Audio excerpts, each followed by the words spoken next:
लालची आदमी की कहानी। एक बार एक छोटे से शहर में एक लालची आदमी रहता था।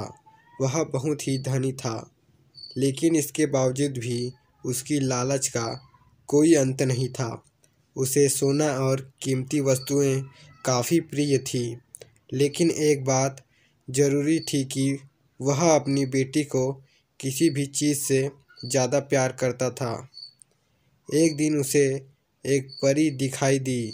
जब वो उसके पास आया तो उसने देखा कि पेड़ की कुछ शाखाओं में परी के बाल फंस गए थे।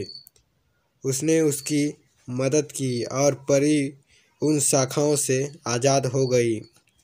लेकिन जैसे जैसे उसका लालच हावी हुआ, उसने महसूस किया कि इसके इस मदद के बदले में एक इच्छा मांगकर उसकी मदद करके वो आसानी से अमीर बन सकता है।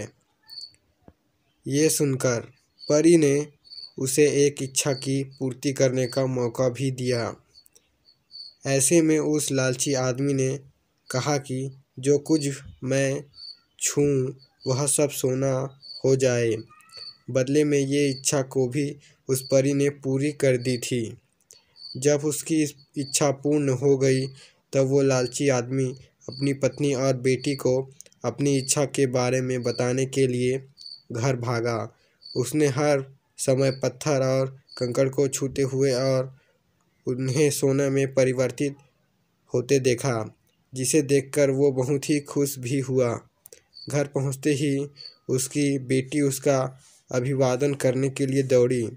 जैसे ही वो उसे अपनी बाहों में लेने के लिए नीचे झुकी, वह एक सोने की मूर्ति में बदल गई। ये पूरी घटना अपने सामने देखते ही उसे अपनी गलती का एहसास हुआ।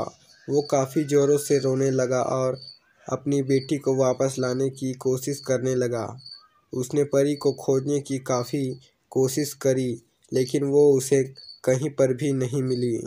उसे अपनी मूर्खता का एहसास हुआ, लेकिन अब तक काफ़ी देर हो गई थी।